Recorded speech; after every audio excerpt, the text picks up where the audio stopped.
Blessed be the name of the Lord. Isn't that a pity how the devil is so convincing and effective at manipulating people's opinions, pushing his version of the narrative? For example, the book of Revelation, also called the Apocalypse. Apocalypse comes from Greek, but it means exactly the same thing. It means revelation, revealing things. And that word apocalypse has become a synonym for disaster. Apocalyptic, apocalyptic scenes are developing because of the floods or something. The apocalypse is a symbol of horrible things happening on earth. But should it be so? This is the devil's version of the story because he hates the book of Revelation. We are blessed when we read it. But he hates it because he knows it prophesies his demise. He will be losing. Jesus will be pouring wrath on this earth and also on the devil and all his supporters. And the devil knows that's going to be his last moments on earth, except for a short time at the end of the millennium. The word revelation doesn't mean terrible, horrible things, disasters happening on earth. It shows us that we win, that Jesus wins and we win with him. The end is revealed to us because God wants us to know that we triumph at the end. Whatever this world throws at us, trials and difficulties, we win. And we will be rewarded in heaven. And all those who have been hurting Christians for centuries, they will be punished. They will be destroyed. And Jesus will finally set things right. Babylon will be gone. All these people, Fauci's, the Gateses, Soroses, all these people who are part of Babylon, they will be destroyed. Isn't that a reason to rejoice? It makes me happy. Revelation makes me happy. I'm waiting for Jesus to see He's coming, and it's all unveiled. The sequence of the last days is unveiled, and the devil makes it look like it's a terrible thing. It's going to be awful, but it's not going to be awful. It's going to be great. We're going to heaven. We're going to get our reward. We're coming back with Jesus to rule and take vengeance on our enemies. It's going to be great. We'll be ruling with Jesus.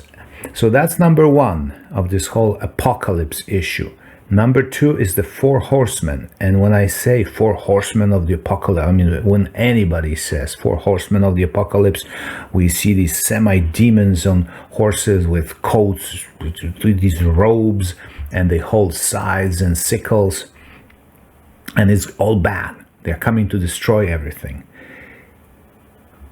Which basically, if you believe that the rider on the white horse is the Antichrist, then, well, that's too bad, because then you are likely to go with that narrative, which is devil's narrative. But the rider on the white horse is Jesus. The first seal is not the Antichrist. See, people read the book of Revelation with the Bible in one hand and the newspaper in the other hand. It's an old saying. Now it should go the Bible in one hand and the iPad in the other hand, looking at the news. But what we should look at is the Bible, which explains itself. The Bible explains itself.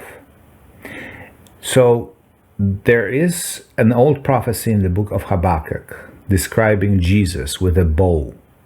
Some people say, oh, Jesus cannot have a bow. Jesus has a sword. Jesus can have anything.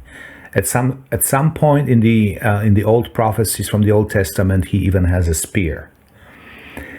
Jesus does have a sword, but in the book of Habakkuk, he's described as coming with a bow, with pestilence and famine following him.